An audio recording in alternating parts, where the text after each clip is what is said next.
I'll start by putting it simply. Danny Garcia is, pound for pound, one of the best boxers in the world. He's also my favorite type of fighter, an overachiever who takes tough fights and wins them, and a puncher who's proven he can pound his opponent into submission with a single left hook.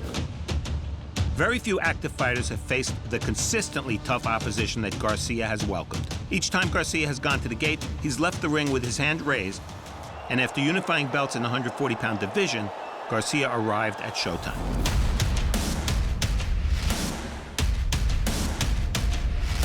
On the first boxing card at the Barclays Center in Brooklyn, Garcia was rematched with the aging veteran Erik Morales.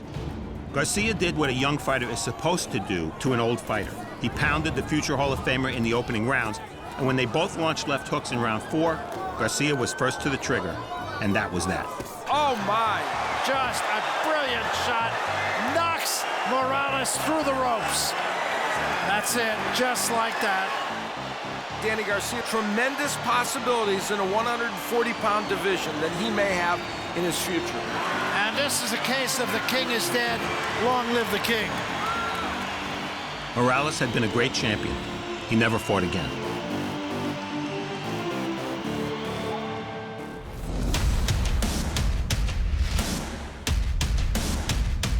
The following spring, Garcia returned to Barclays Center to face Brooklyn native and former 140 and 147-pound champion Zab Judah. Garcia employed an effective game plan early on, attacking Judah's body, and he stuck to it. The young champion showcased his speed and his strength throughout the first half of the fight and wobbled Judah several times. Oh, and he hurts Judah with that right hand. Judah absorbing all kinds of punishment in the corner.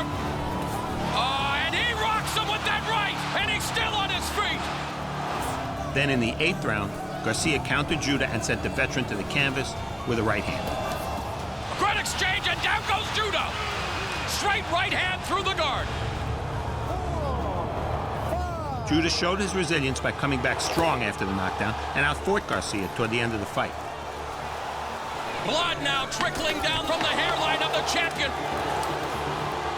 But Garcia stood tall, and the two traded shots until the final bell.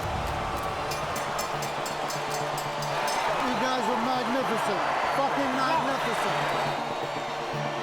Danny Swift Garcia, he remains the unified 140-pound champion, improving to 26-0.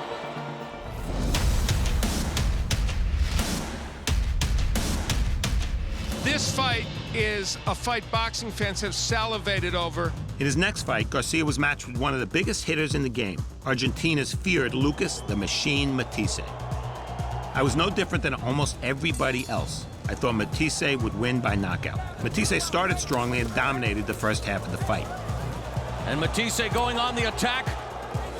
Oh my, that left hook had some thunder on it. The Argentine quickly racked up a lead, winning 5 of the first 6 rounds on all 3 cards. Wake the fuck up! Let's go, Dad! Let's go! Dad, let's go! And after some motivating words from his father, Garcia put on a clinic of clean counterpunching and effective combinations, rendering Matisse's eyes completely shut. He's gaining confidence as the fight's going on.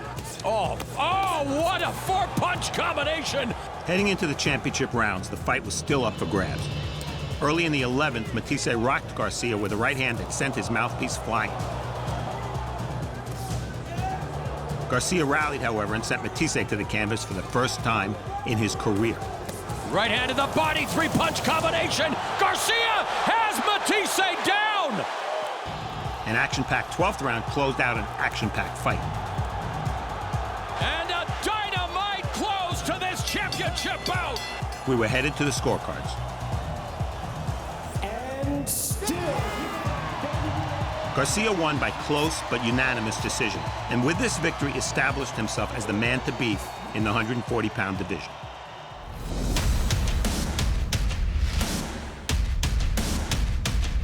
In March of 2014, Garcia traveled to his family's homeland of Puerto Rico and fought for the first time in front of the Puerto Rican fans. He faced the slick and always troublesome Mauricio Herrera.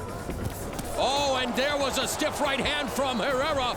Going from Matisse to Herrera was like trying to hit a knuckleball after having faced Aroldis Chapman's 105-mile-per-hour fastball. Garcia had trouble landing cleanly. The fans here in Puerto Rico becoming a little restless with what they're seeing from the champion, who's trying to get on track now against the very tricky challenger, Mauricio Herrera. I thought Garcia lost, and I certainly wasn't alone in scoring for Herrera. I think Garcia's disappointing performance was largely due to Herrera's style. Still, he left the ring with a majority decision win and 2 championship belts. Beginning in 2015, Garcia's next 3 fights were all on primetime television and in a new division, welterweight.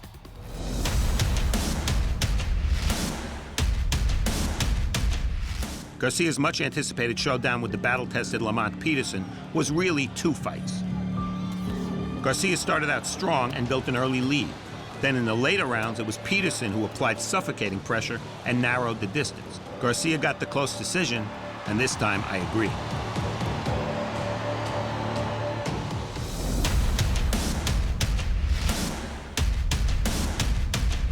Garcia returned in August and faced master boxer Paulie Malignaggi, who provided a different kind of test. This was a matchup of fighters heading in opposite directions. The steady pressure of Garcia, if it doesn't get you early, it'll get you late. And it's starting to look that way here. Indeed, Garcia proved too strong. His focus never wavered, and the fight was stopped in the 9th round.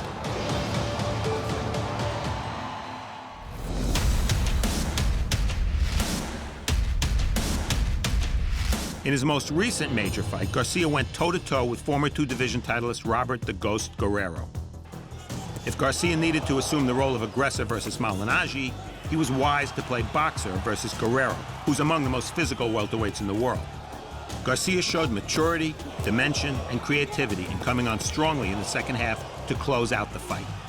I thought Garcia fought with both skill and intelligence, something we've grown accustomed to seeing from him. He did more than enough to secure a unanimous decision victory. This win made him a 2-division champion. Danny Garcia is now 33-0 and a champion at welterweight, a division that remains the deepest and most talented in boxing. Garcia was an underdog for his fight with Amir Khan. He was an underdog for his fight with Lucas Matisse.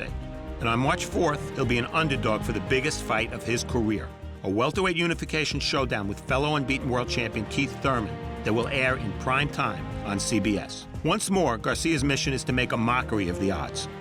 He hasn't yet proven that he's the top dog at 147 pounds, but neither Thurman nor anybody else can claim that spot without first beating him.